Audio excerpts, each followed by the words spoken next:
Sejam bem-vindos ao capítulo 8 do livro Alfabetização de Dados. Nesse capítulo nós vamos abordar lógica de programação. Então vamos deixar bem claro que a gente aqui não quer formar programadores, mas a gente quer possibilitar a qualquer leitor aprender a ler um programa. Então, antes de dar uma linguagem de programação, quando a gente ministra linguagem de programação em universidades, até cursos técnicos, a gente antes ensina lógica de programação. Então, esse capítulo a gente vai apresentar os conceitos básicos de lógica de programação e no capítulo 9 nós vamos mostrar como esses conceitos são implementados em Python. Repito, o objetivo não é formar programadores, é apenas possibilitar a qualquer leitor entender ou poder ler qualquer tipo de programa, tá certo? Então vamos lá. O que nós vamos falar? Nós vamos falar o que é um algoritmo, né? Como é que é a organização de um algoritmo. É uma introdução bem breve, né? E depois nós vamos falar sobre algoritmo com decisão, desvio condicional simples, desvio condicional composto e algoritmo com repetição. Aí nós vamos ver laço incondicional ou contado, laço condicional com teste no início e laço condicional com teste no fim. Tá certo? Então, repito, é apenas uma introdução. Então tá lá, algoritmo. O que é um algoritmo, né? Então, o algoritmo consiste em um conjunto de regras e operações bem definidas e ordenadas destinada à solução de um problema ou de uma classe de problemas em um número finito de passos. Então, pessoal, o algoritmo nada mais é do que uma maneira de olhar um problema, decompor esse grande problema em pequenos problemas, resolver cada pequeno problema e a solução conjunta desses pequenos problemas vai solucionar o problema maior. Pô, ficou cheio de problema aí, né? Mas deu para entender, né? Ou seja, é dividir para resolver. Eu tenho um grande problema, decomponho esse problema, resolvo cada parte dessa decomposição e no final eu tenho o problema completo resolvido. Tá certo? É basicamente isso. Então, pessoal, já ministrei linguagens de programação.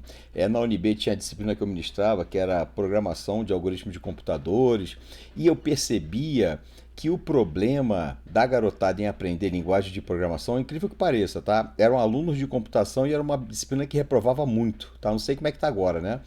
Mas a gente reprovava, sei lá, não, os alunos não passavam, né? Então, em torno de 50% da turma não passava. Eu achava muito estranho, porque o aluno se propõe a estudar computação e tem dificuldade. E a gente pensava que era o quê? O problema é a linguagem de computação que é muito complexa. Não, pessoal, era problema de lógica. Então a gente começou a dar mais atenção à lógica para que esses alunos desenvolvessem a lógica para depois aprender uma linguagem de programação.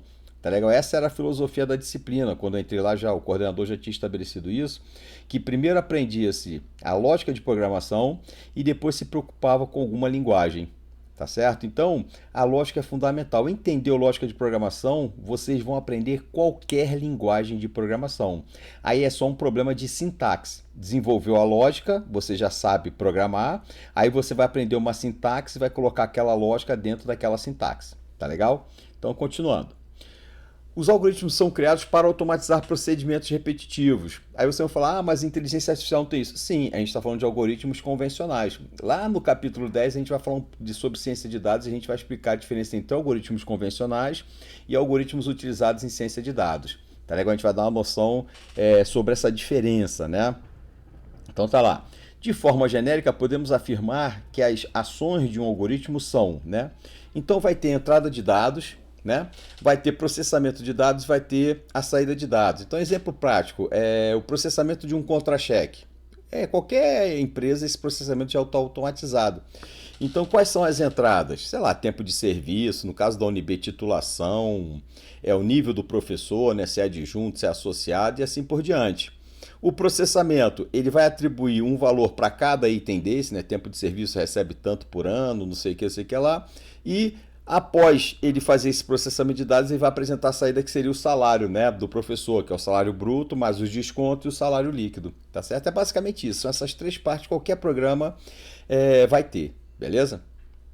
Então tá lá, vamos entender aqui o fluxograma versus pseudocódigo. Então são duas maneiras de representar algoritmos, né? Então no livro a gente deu aí detalhadamente quais são os símbolos, coisas e aqui a gente só quer mostrar a execução, como é que funciona quando a gente tem aí um fluxograma e um pseudocódigo, tá? Então, pessoal, atualmente, né, depois que a gente pega alguma experiência em programação, a gente não usa pseudocódigo nem fluxograma, tá? A gente já programa direto. Então, só no início que a gente usava fluxograma, né? Lá no início das primeiras disciplinas de computação, mas depois, pessoal, aprendeu a programar na própria disciplina, no final é só programa mesmo, beleza? Mas no início é útil, né? Então vamos lá, pessoal. Então olha só, o que esse algoritmo aqui vai fazer? Então nós temos o início lá, então o algoritmo soma, ele vai somar dois números, né? Então, primeira parte, eu tenho que declarar as variáveis que vão ser utilizadas no meu programa. Lá em Python vocês vão ver que não há essa necessidade, tá? Pode declarar em tempo de execução lá mesmo, tá? Mas a maior parte das linguagens exigem que você declare as variáveis. Então aqui no caso, a gente vai declarar uma variável x do tipo inteiro, a do tipo inteiro e b do tipo inteiro, tá certo? Porque eu vou receber a, somar b e jogar em x, tá legal? E essas variáveis, pessoal, então aqui ó, é o fluxograma, aqui é o algoritmo e aqui é a memória do computador. Então o que é uma variável? Uma variável é um endereço de memória do computador aonde alguma coisa vai ser armazenada. Essa coisa pode ser um número, pode ser uma string, né, um conteúdo alfanumérico, né, com letras, coisa do tipo. Então, aqui a gente está dizendo qual o tipo de variável. Aqui a gente vai trabalhar com 3 variáveis inteiras. Então, lá na memória do computador foi reservado um espaço memória, né, dependendo da linguagem de programação de, sei lá, 2 bytes, por exemplo, para armazenar essas variáveis. Então, por que tem interrogação? Porque a memória do computador ela pode ter sido utilizada por outros programas e lá a gente diz que tem lixo, né? Algum resíduo de outro programa que rodou. Então, até a gente inicializar essa variável, a gente não sabe o que está lá no endereço, mas aquele endereço está reservado. Se eu quiser garantir que eu tenha controle total sobre esse conteúdo, eu vou atribuir 0 para cada variável. Mas aqui não vai ter necessidade, que vocês vão ver o porquê, tá legal? Então tá lá. Aí o início do programa, então é início, então tá igual. Então aqui, pessoal, no fluxograma a gente não declara variáveis, a gente simplesmente passa a ler as variáveis. Então aqui, esse símbolo está dizendo aqui que eu tenho as variáveis de entrada A e B. Isso aqui é fluxograma. Em linguagem algorítmica, eu tenho que ser mais explícito. Eu tenho que dizer lá, escreva, informe o valor de A. Aí o que acontece? Essa linha de comando, que é igual a esse comando aqui, vai fazer lá, informe o valor de A. Aí o usuário vai digitar lá o 3, por exemplo. Ao digitar 3, eu coloco aqui, ó, leia o valor de A, tá certo? Quando eu clicar o Enter aqui, depois do 3, quando eu clicar o Enter, lá na variável A, na memória, vai receber esse 3, tá certo? Então deixou de ter interrogação, já sei quanto tem agora, eu atribuo o valor 3, tá certo? Aí eu continuo, ó, escreva informe o valor de B, aí vai estar lá, ó, e vai apresentar no monitor, informe o valor de B. Aí o que vai acontecer, pessoal? O usuário vai lá e digita 6. Quando o usuário digitar Enter, eu vou acionar essa linha, leia B. O que essa linha faz? Essa linha simplesmente coloca o valor da variável B lá na memória. Então ele vai lá e diz, ó, aqui eu tenho o valor 6, beleza? Aí continua o meu programa, ó, aqui é execução, esse retângulo aqui quer dizer que é processamento. Então x recebe A mais B. Aí eu venho aqui e coloco, ó, x recebe A mais B, tá certo? Aí o que vai acontecer? X vai receber A mais B. Quem é A? É 3. Quem é B? 6. Então x vai receber 9. Então lá na memória recebeu 9. Aí aqui a gente diz imprime x. Em linguagem algoritmo a gente diz lá, ó, escreva o valor de x é... Então isso aqui entre parênteses, né? Vocês já repararam, é a mensagem que vai ser apresentada no monitor. E aqui são as variáveis, né? Então aqui é a variável x. Então ele vai apresentar o valor de x e vai pegar lá o que está armazenado em x, tá certo? Então ele vai lá, ó, coloca, informe o valor de x é 9, porque está o 9.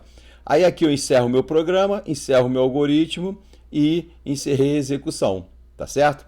Então, pessoal, com isso a gente fecha esse vídeo aqui apresentando esse algoritmo bem simples e no próximo vídeo nós vamos trabalhar com decisões.